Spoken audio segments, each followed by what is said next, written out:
The following episode of the Justin Robert Young podcast is brought to you by nobody.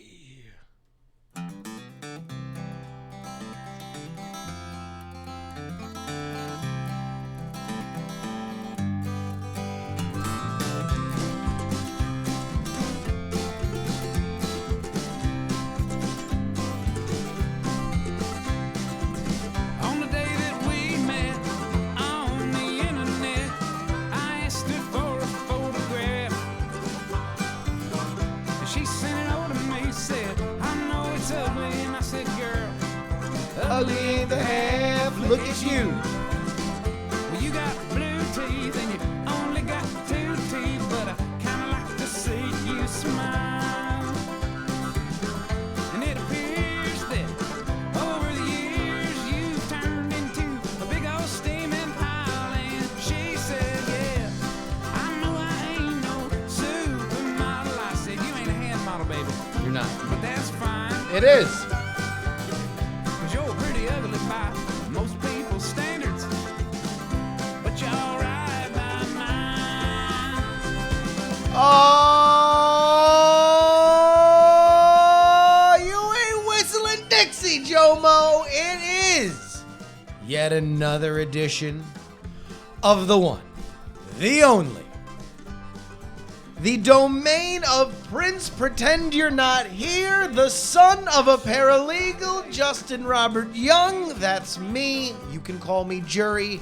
Seriously, it's no big deal. You know what is a big deal?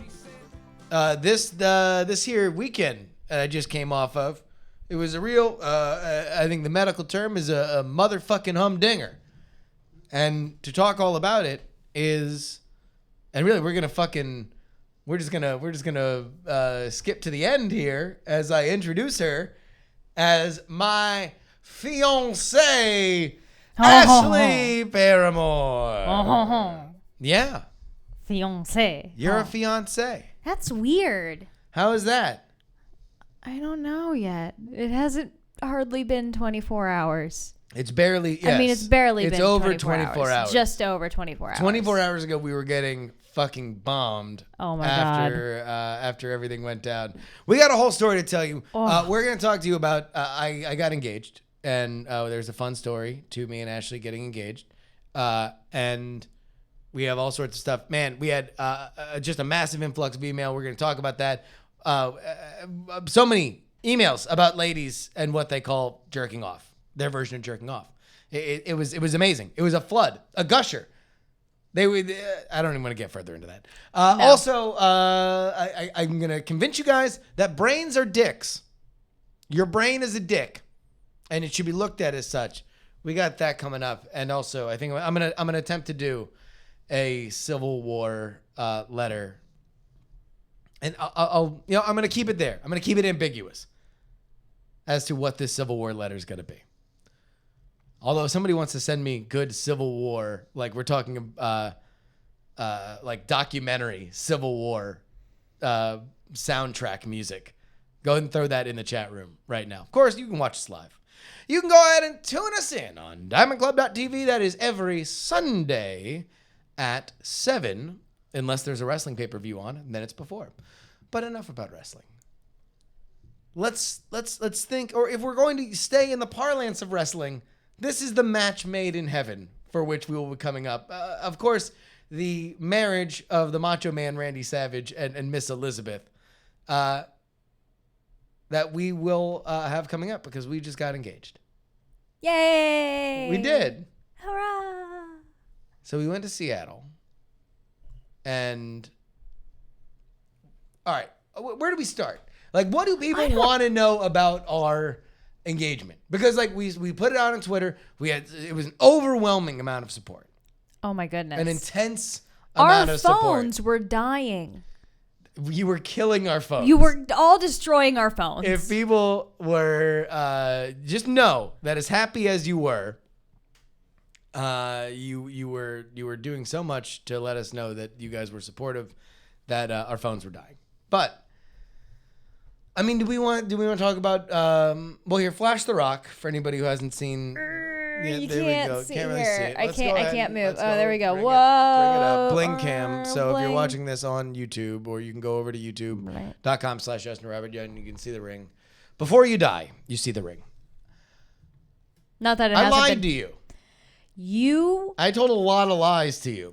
are a terrible person. I started on our marriage. Really, the first steps of our marriage were lies. We are basing a marriage on a foundation of shattered truths, half truths, and really just some straight out fibs that I told you.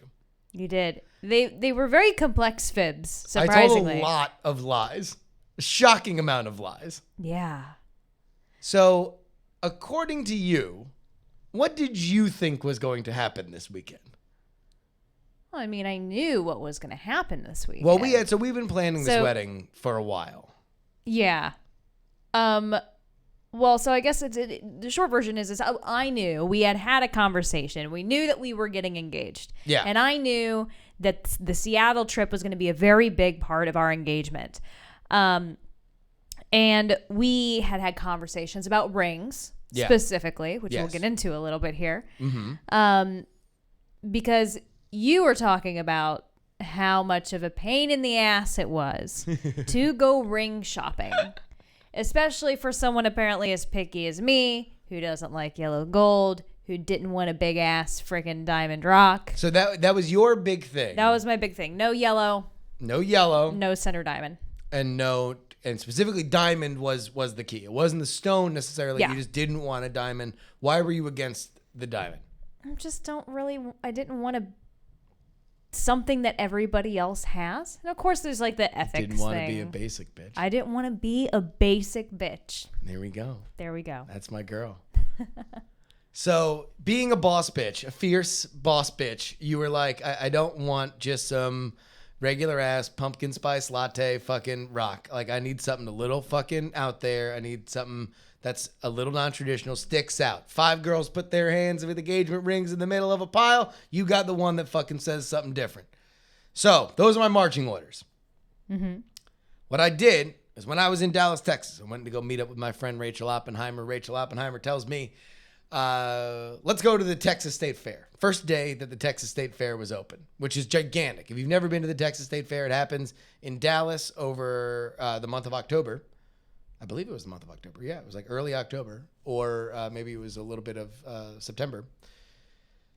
And we go, and while we're out there, I'm like, you know what? I'm definitely going to propose to Ashley. I'm going to propose. She's over the moon. I've known Rachel forever. Rachel knows Ashley. Rachel knows me. She had just gotten engaged and had just gone through the ring shopping thing.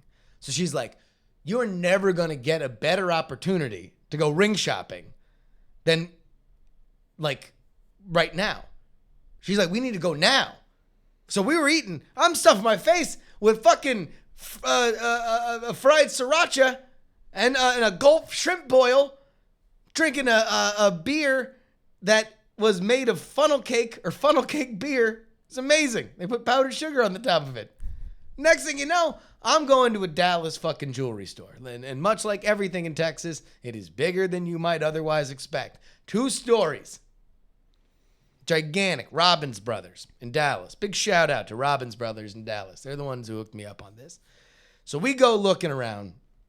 And by the way, this is an entire track on Night Attack 3. So I'm not going to go into all this stuff there. But it's funny the whole concept of fucking, all of a sudden, you want to make your girlfriend into super girlfriend, and at that point, somewhere in between, you're supposed to become a fucking a jewelry artist. People get paid hundreds of thousands of dollars, create fucking product lines that define themselves in a generation, and you're supposed to just figure it out in fucking 5 seconds because you want to make a commitment to somebody. Well, apparently you did a good job. Well, because Rachel was there. Rachel knows what the fuck. I don't never buy rings. Who the fuck am I, Huggy Bear? Like, I don't fucking, I'm not fucking wearing a bunch of fucking bling on my fingers. I didn't win the World Series. You will next year. I mean, well, yeah, I will. I'll have to. But I guess what I'm saying is I don't know what the fuck a good ring looks like. So anyway, we go there, find a ring, looks good, And at that point, we know we're going to get married, which means we have to get engaged.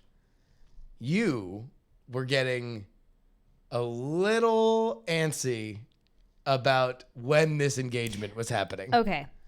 Let me get this out of the way. So you and I. Yeah. So we're of the age where all of our friends are getting married around us. Yeah. Every other month, this fucking weekend, friends of ours, Tilton. Yeah. Tilton and his now wife, Kelsey, got married this weekend. Just all of our friends. And apparently a beautiful ceremony. I was just talking to Brian about it. Yeah, I wish we could have been there. That would have been good. Oh, yeah. Well. Anyway. Next time they get married. Yeah. Womp womp. So because every time we're going to our friends' weddings, we had come to the point to where it was like, oh, I liked this or that, or like, ugh, Unity sand, blah, vomit in my mouth, So we had the we had basically planned our entire goddamn wedding at our friends' weddings. Well, we knew what we didn't want to do, and we kept having fun ideas for things to do at our wedding. Though, the larger point I wanted to make with this was I told you, I'm like, whenever we're going to get married, I just need a year to plan. Give me a year. Yes. And we had talked about getting married next year. Well, let's save that for the end. Let's save that for the end of when it's going to happen. I'm not getting into the detail. Okay. And I told him, I'm like, well, remember how we said we wanted to get married? Maybe. Yeah. Are we still on track to do that? Yeah. Well, you need to, basically, I told him he needed to hurry up and propose. I tried to call your bluff. What do you mean you tried to call my bluff? Because we moved over a year. We moved past the year mark, and we hadn't gotten engaged. And I was like, she doesn't fucking need a year. I mean, come on. The world happens. You can make anything happen in 2 months. No. That's fine. We can just make it happen. We can just make it happen. And it's going to happen soon. We were already on the path, right? But you were getting, angry. I was frustrated. And because you hadn't proposed, we had our target time that we wanted to do it. Yeah. And I'm like, well, if we're still on track, I'm going to start looking for venues. Yes. You just started planning I just started planning a wedding. Yeah.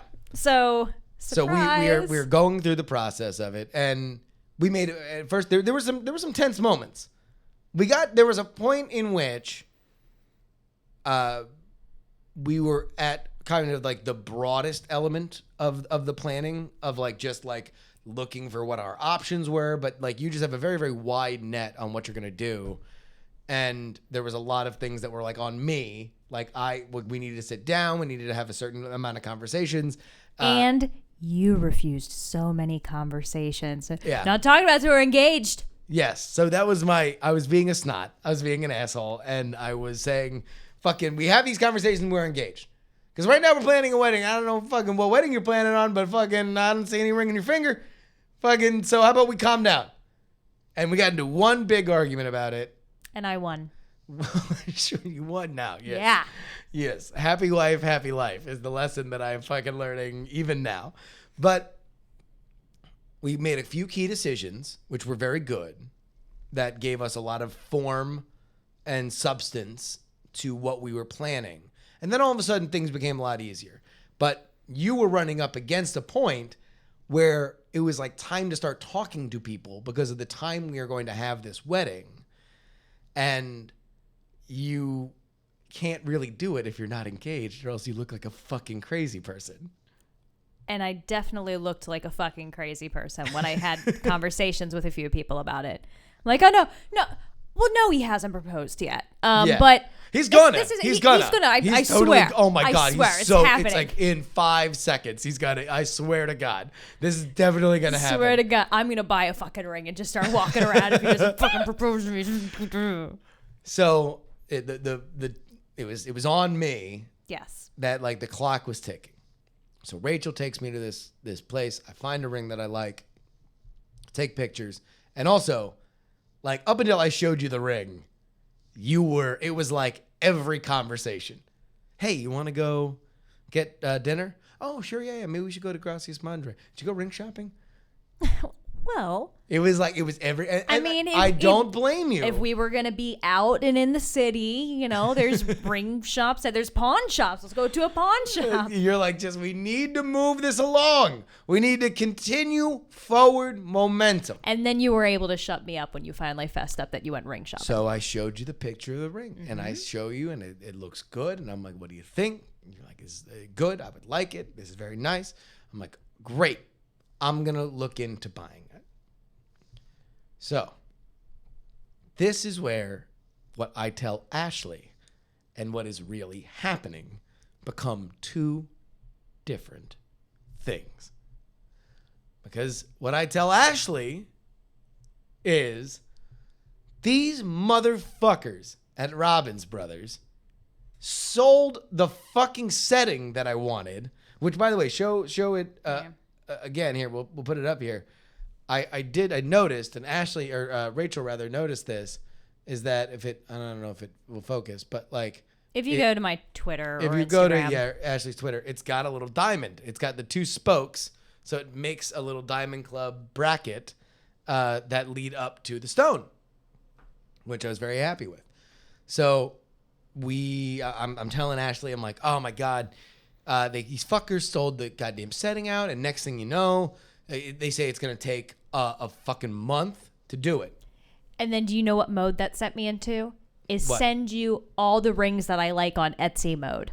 Yes. Because I'm like, well, fuck, man. There was one good thing that Yeah. he picked out, and he did a good job, and then he didn't do the good job fast enough. That motherfucker. Here's a bunch of Etsy rings that are kind of cool. Stacy asked, JuRY, whose idea was it to have the Diamond Club bracket? It was nobody's idea. Like, it's a fairly traditional setting to have the spokes, but it just kind of, it's not gaudy. It's like you have to tell somebody about it. So, I mean, it'd be very weird if it was just like a big flashing logo for my podcast, Yeah, you know? it would be kind of weird. But I felt like it was tasteful. And like, it's another cool thing that you can talk to people who know both of us. Yeah. And it's a fun conversation piece.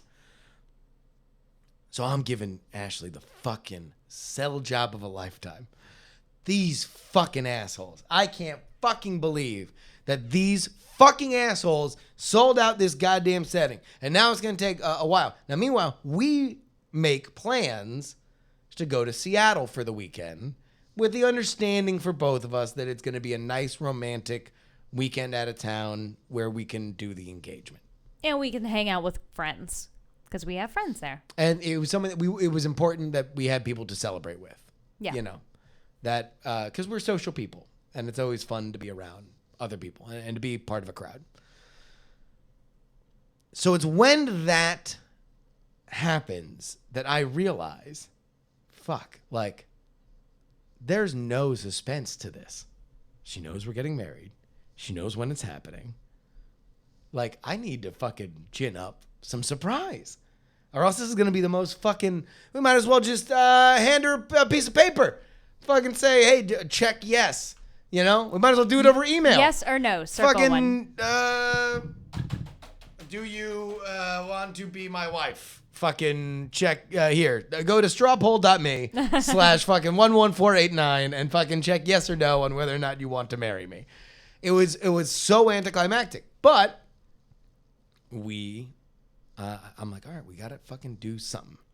So that's where the lies came in. And I kept lying. And I kept fucking telling her that there was other delays. There were different delays. First, it was the fucking setting. And then it was like, and I kept kind of bringing it back. Like, they think that they might be able to have it, but now there's another delay, and now there's a problem with the stone. Was there a point? Did you buy it? Did you buy it the whole time? Was there a point where you kind of thought it was bullshit? I totally bought it the whole time. And the reason that I bought it the whole time is because you're a really shitty planner. Yes. You're terrible. Yeah. I got my manicure before the weekend, and Yeah. I was talking to the lady that was doing my nails about it, and she's like, well, couldn't he just be making up the ring thing? I'm like, are you kidding? This guy can't fucking plan what's going on in an hour from now. Like, fucking that motherfucking manicure lady almost blew up my spot. She did. Oh, she saw through me. She did. She saw right. You cut to the core of me, manicured lady. You fucking. Her name's Claudia. Claudia almost sunk my battleship. That was an absolute correct call by Claudia that I was going to fucking totally lie to you, which I was currently doing. But you bought it because it played into... I've been talking on this show for months about reputation and why reputation mattered. I have a shitty reputation for planning, and I played into it because I knew that was your stereotype. You're stereotyping me. And I fucking hoodwinked you for it. But it's true. 99.9% of the time, but not this time. But not this instead, 1%. You were a liar. I was a liar. I was planning it out. So I'm selling you on all that. And the other thing that I was selling you on was, it was kind of more of a day of thing that we were going to have a little party. And so I surprised when we came back after the engagement. We got upgraded. Big shout out to the Paramount Hotel in Seattle. And in fact, if you would like to have a little assignment, a little homework assignment from this podcast, you can go and find the Paramount Hotel in Seattle on Facebook. And I don't know if they have a Twitter. And just let them know right on their page. Yo, dog, heard that you totally helped out Justin Robert Young and Ashley Paramore. Good on you. It's fucking awesome. I am now more likely to stay at the Paramount when I am next in Seattle. Fucking let them all know that. And that's why I bought Blackwater. And then I bought Blackwater. And that deal is available everywhere but Cuba. So... We did get a pretty bitchin' upgrade, though. They fucking put us in the penthouse. Yep. The biggest room they had. It was 3 rooms. A kind of... living room, a sitting room with a TV and a bedroom, fireplace, a walk-in fucking massive bathroom, fireplace. It's huge. It's great. It's amazing. So it all goes down.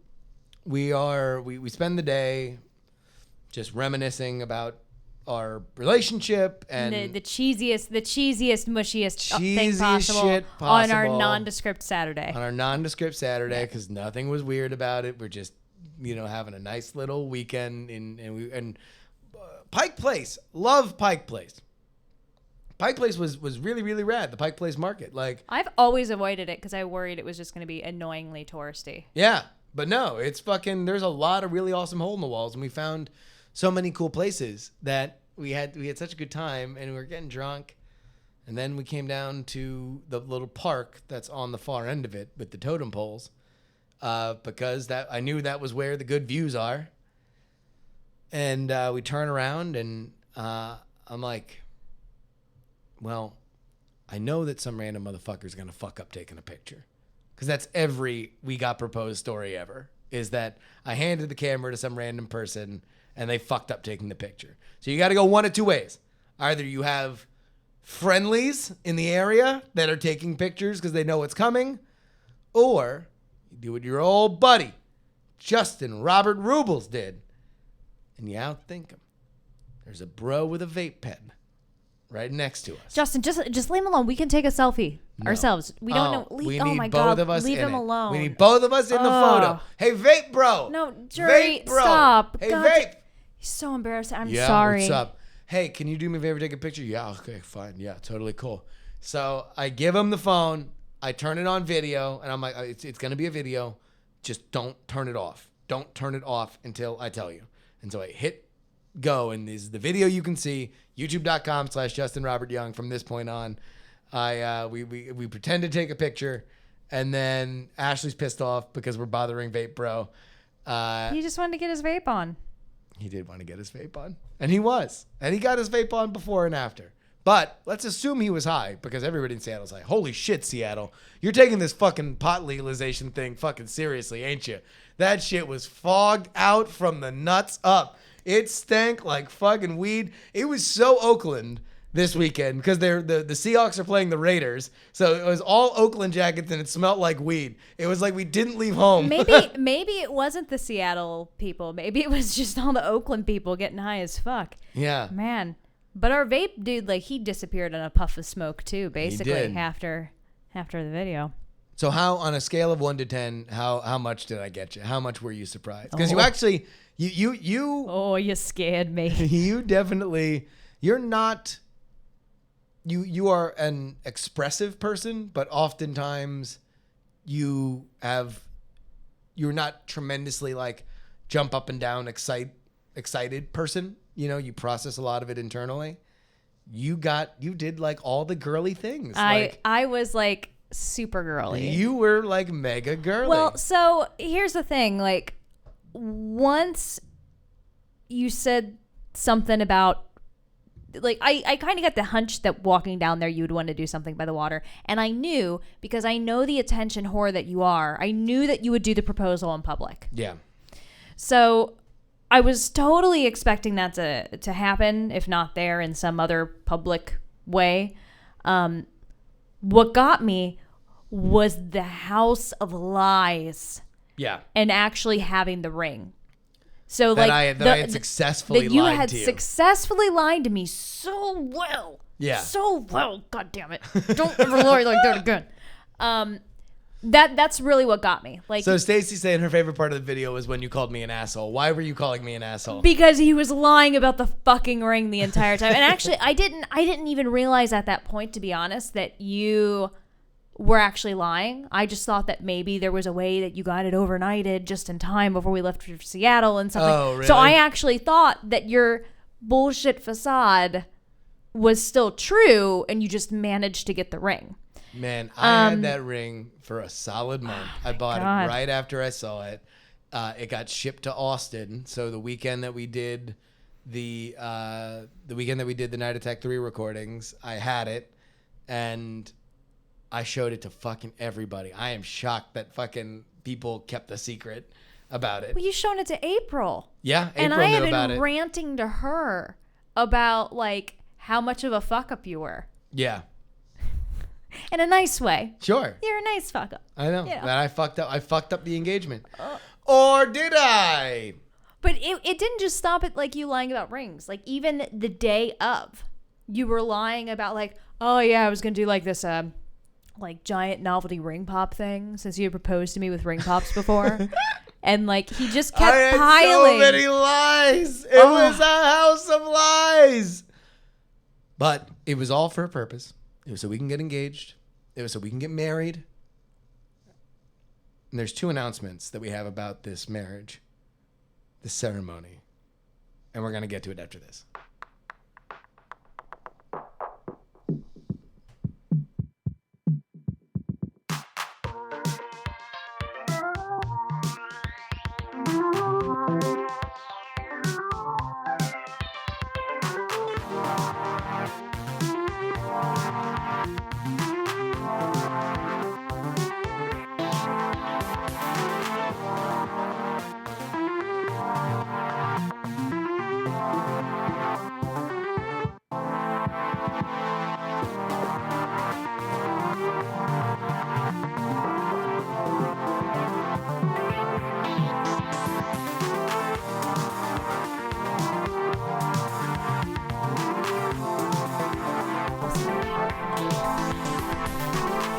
We're getting so many awesome ideas, y'all, in the chat room. Oh my God, I really want to do the Unity salsa. Unity salsa.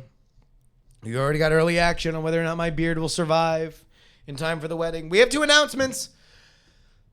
Because, folks, we're giving back to you. This might be our wedding, but we are doing nothing but working for y'all. WERKIN, working. We are going to document our planning. I kind of hate couples casts because they're a little self-indulgent, and if I'm saying that fucking says something. But we're going to do a couples cast. It's going to be a limited engagement, very literally, because it's just going to run through our wedding. Mm-hmm. And so, do we have a real name for it? I don't know that we ever talked about this. No. People are saying it should be called Vape Bro. Unity Vapes. Yeah. Is this going to be a new Patreon? No, we are not going to be Patreoning this. JuRY Morbulor suggesting. So, no Patreon.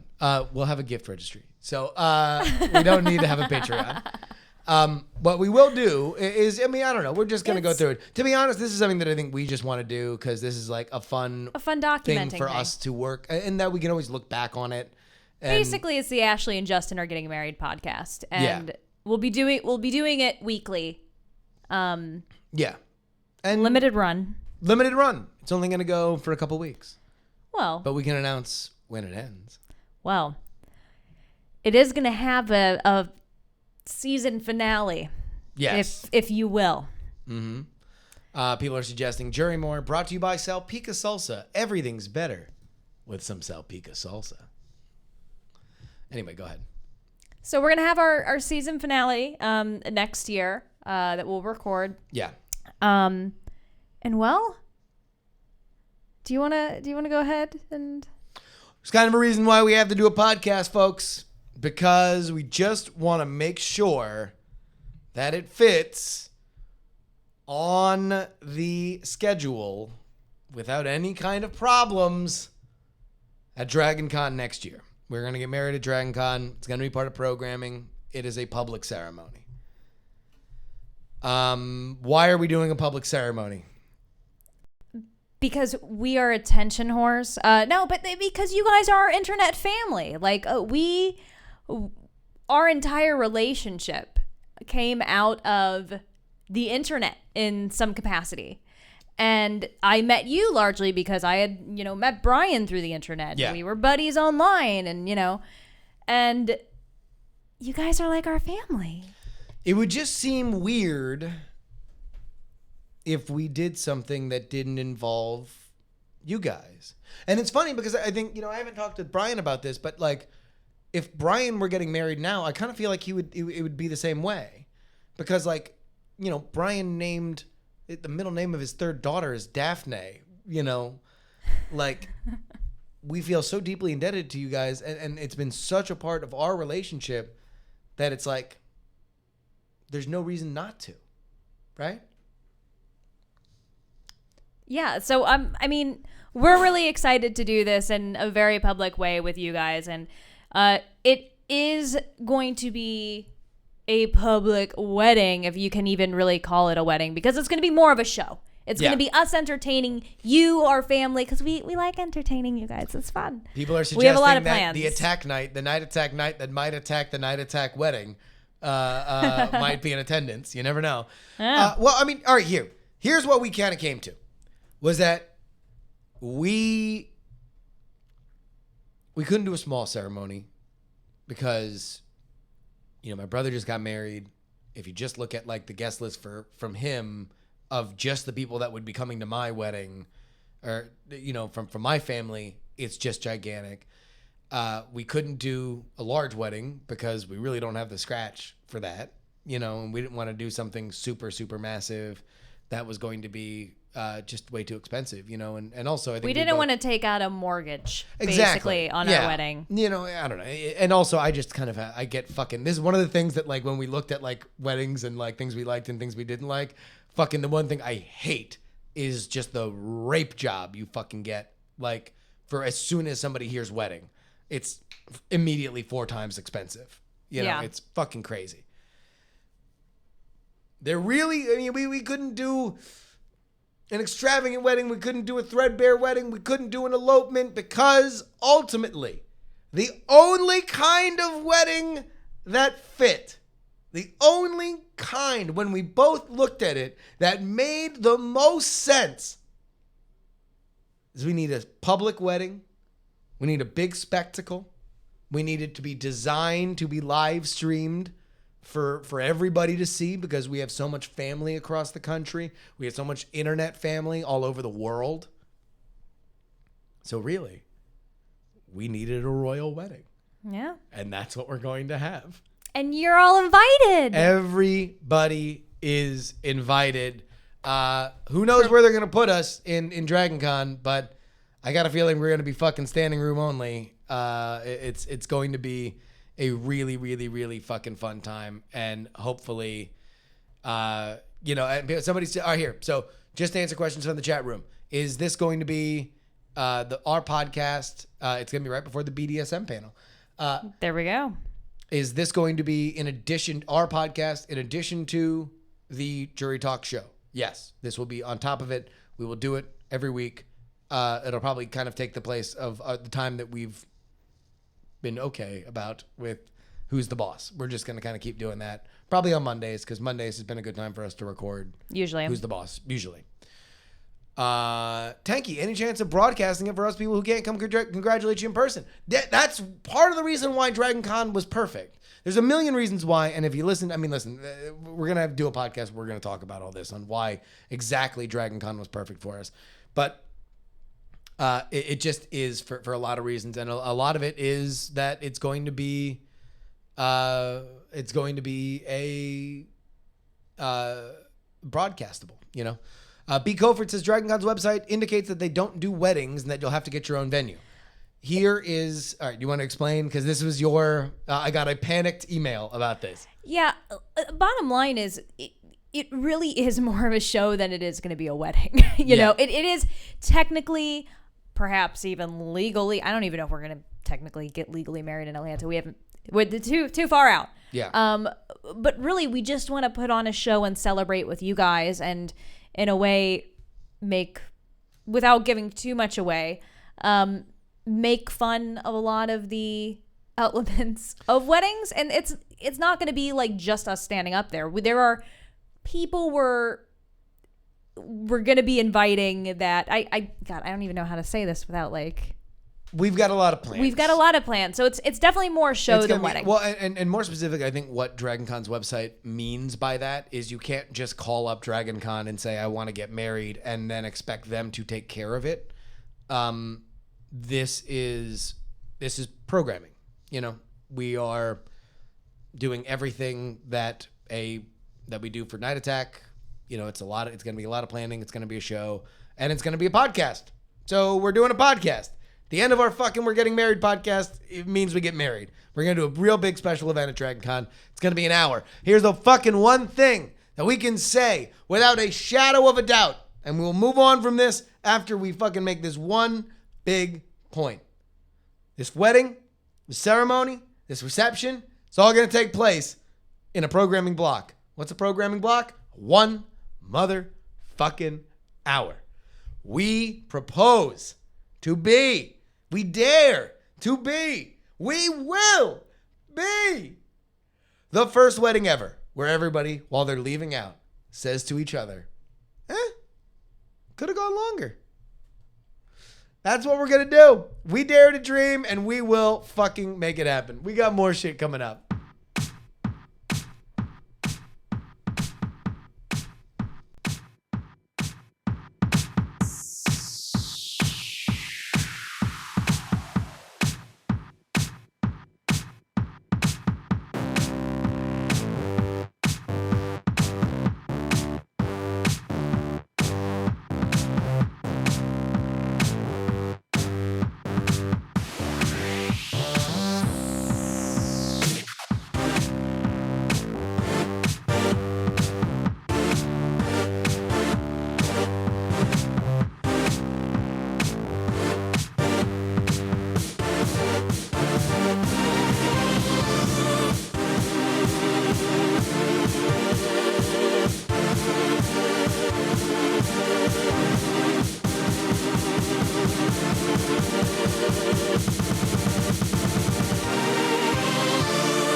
All right. We we took up way too much time. Well, not that too much time. It took up exactly as much time as we wanted to. So we're going to have to bump some stuff. I had this idea while we were in Seattle, and Ashley thought it was funny. I love this so much. So we're going to try it. I need to make sure that this music works here. It's good enough. It's a little regal. Well. No, that works. All right. Hold on. Look at that. Oh. I can't. The mic. Okay.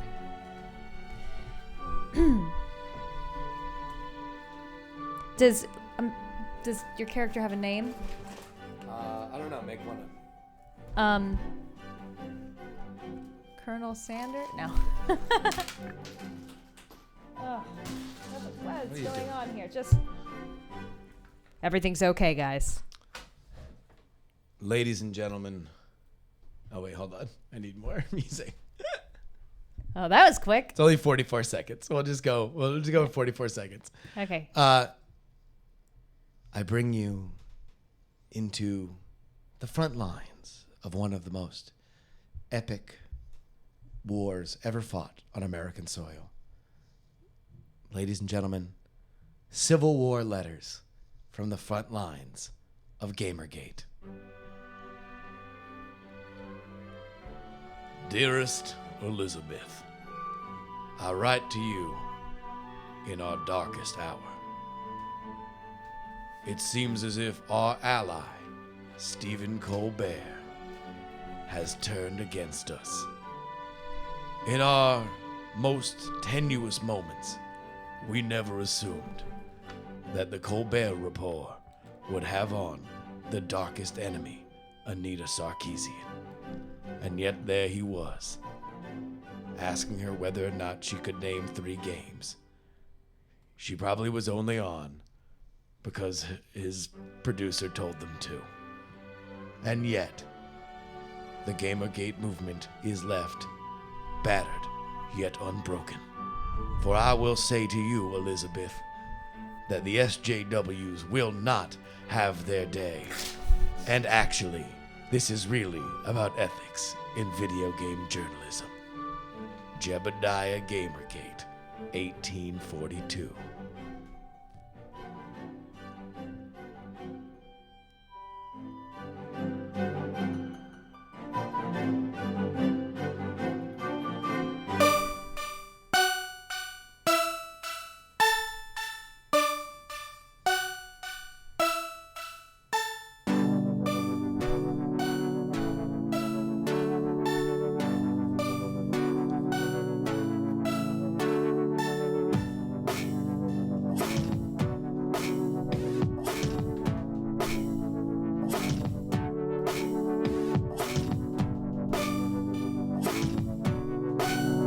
We get all sorts of motherfucking letters on this goddamn podcast, which is what we will read right now. First one comes in from Andrew. Andrew says, I just discovered that if you take all the vowels out of Seju, all that's left is SJW. I smell a conspiracy. Well, after the... after Colonel Sanders. After Jebediah GamerGate, the Civil War letters from the front lines of GamerGate. Maybe you are right. Test writes, oh, guys, so in 2010, all right, we're going to get some, I asked ladies who would listen to this show to write in and tell us awkward times that they were hit on. Awkward times. Man, I got one freaking playing chess. Yeah, just yesterday. Oh my God. When you had a fucking ring on your finger. When I had a fucking ring on my finger. Test writes, oh guys, in 2010 I moved back to the US for the last time from South America and had to find a job really fast because the job I was promised fell through. Ended up having to work at a Christian chicken sandwich place for 2 weeks. I was hired the same time as this older African American guy. We went through training together, which involved sitting in a tiny back room watching videos on a tiny PC, drinking lemonade for hours. He kept asking me questions the whole time. So you single? I just moved back to the area and I'm doing my own thing. So are you a good Christian girl? I'm Methodist. I tell people that. It usually shuts them up. But are you saved? Do you drink? I'm just Methodist. I have migraines. I don't really drink. You ever date a black guy? Nah. He then went on to tell me all about how he doesn't like his wife and all about his kids. At the end of training, he told me he wanted to give me his number. I said that I just moved back to the US and didn't have a phone. The next time I worked, he told me he was leaving his wife for me. Straight up, seriously. He gave me all the details about how and when he would do it. I suggested that maybe he should give her another chance and think about the kids. I ended up only working 45 minutes because shifts were bullshit and I got out of there ASAP. The next shift, his wife came in. He pointed her out to me from the kitchen and told me that he was for sure leaving her for me. I probably should have told management, but I was an idiot. And 23, I ended up getting another job and quitting. But I've never seen someone go from hello to I'm leaving my wife for you so quickly. That's an amazing story. Gigaloop. I'm here to answer your call for suggestions about synonyms for female masturbation. My friend and I had this discussion a few months ago, and we're trying to find a coded way to discuss it on Twitter and other public places. Googling seemed to bring up a bunch of nautical-related terms. Polishing the pearl was a good one. However, the one that I took a liking to and has become my standard is studying fluid dynamics. Anyone who didn't already know what we were talking about would be none the wiser. It sounds classy as fuck. And now I can tell her in a tweet or a chat room, fucking hell, the British accent on that guy. I'll definitely be studying fluid dynamics tonight. Woof. I don't think that is a great way to use it, but I very much appreciate the name. And now everyone in Diamond Club knows. That Gigaloop is studying fluid dynamics. There we go. Right now. Crunchy writes in, when I first started working, a literal, or so he says, pimp, complete with ponytail and soul patch, bought me a pizza and started telling me how he tried to take his girls to nice dinners, but they would tell him he was doing too much and just wanted a hot dog. Then he gave me his address and told me to stop by sometime because he would take me out. FYI, I made sure to watch him eat some pizza before I ate any, and I opted out of the date, partially because he was ugly and partially because it sounded like a casting call. One other guy wouldn't give up. I made sure to bring him up on what I was going to school for. Some people won't even talk to me after they find that out, which is mortuary sciences, for those who don't know. So we just insisted on that I bring some formaldehyde on a date with him so we could smoke it. What? That's a winner. Anonymous Diamond writes, the most awkward hit-ons come from former boyfriends who have gotten married and usually have kids. They know I travel a lot and ask me to visit them just for sex. There isn't just one, but 4 of them. Each of them found me on the internet, hit me up via email, and eventually asked if I could meet for sex. Not only do they expect that I would travel for them, but also that I wouldn't care. It's very frustrating to me because I wonder what it says about me. I start catching up with them and enjoy the conversation until they eventually make it clear they're just looking to fuck. I'm getting sick of it. I suppose I should just take it as a compliment, but it certainly doesn't feel like one. Always the mistress, never the bride. For the record, I've never taken up any of them on their offer.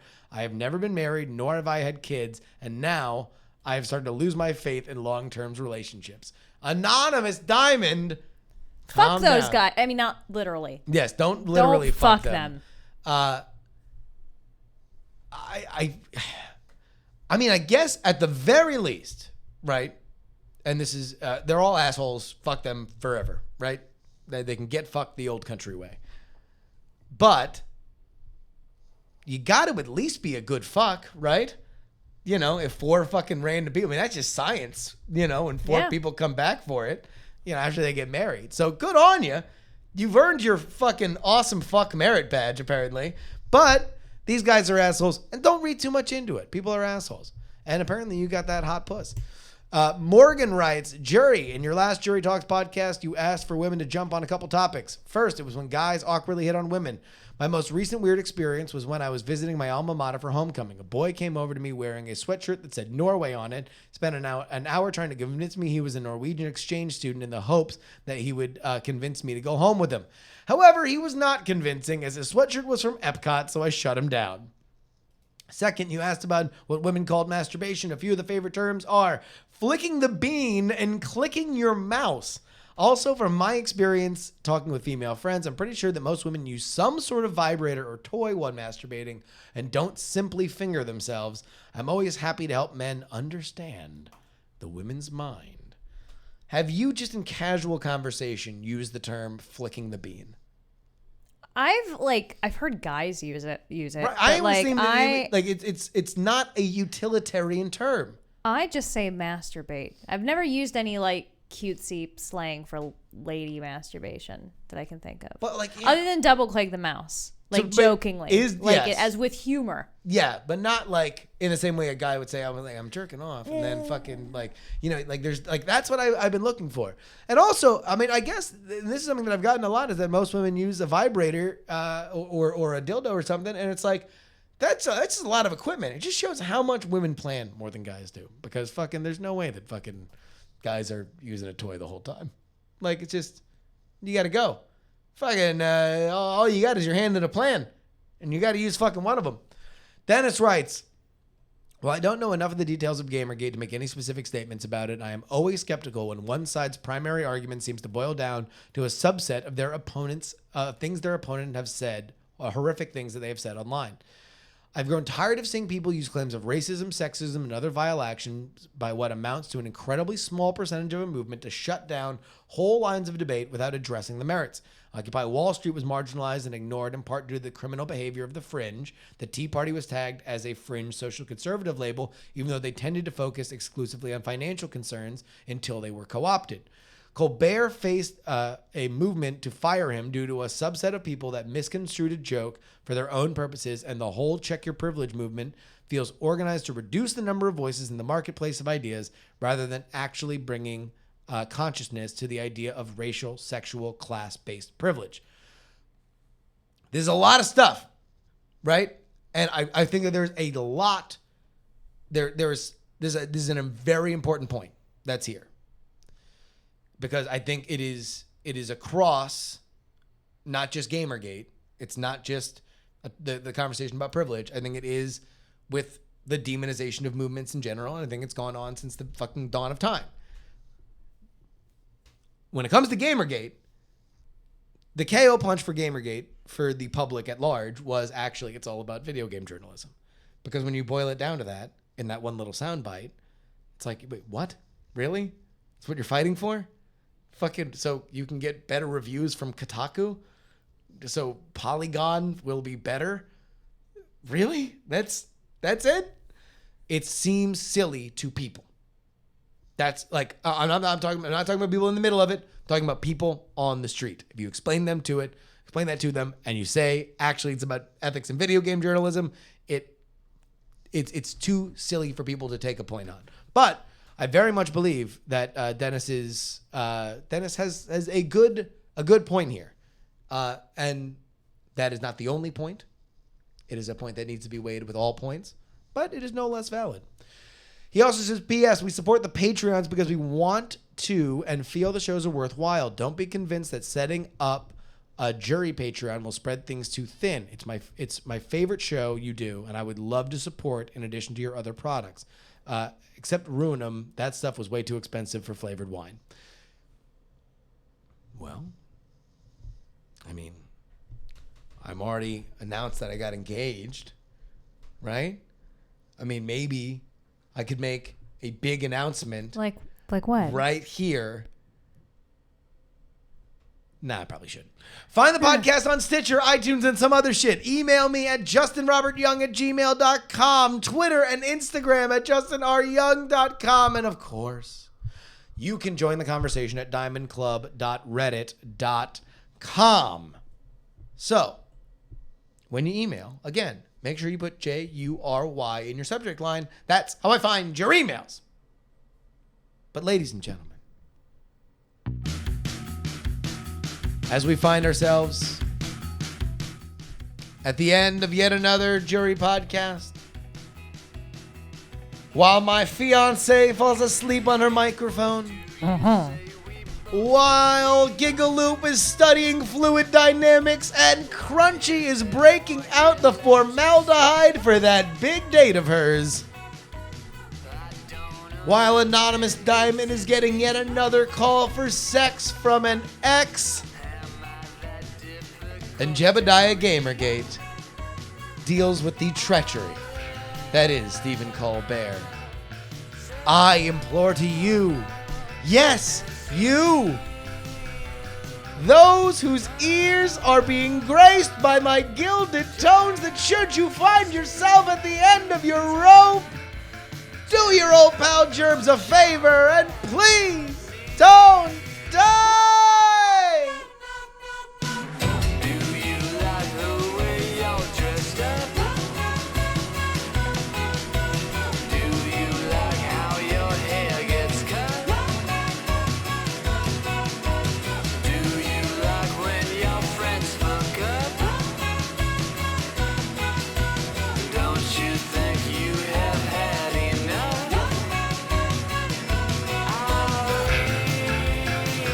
Oh, pausing it. Dragon Con. Get your tickets now. Get your tickets now for Dragon Con. Get your hotels now for Dragon Con. It's the one that you want to go to. If you've never gone, go to this one. If you've went before and you're like, I don't know if I want to go again, go to this one. Don't go to the next one. Go to this one.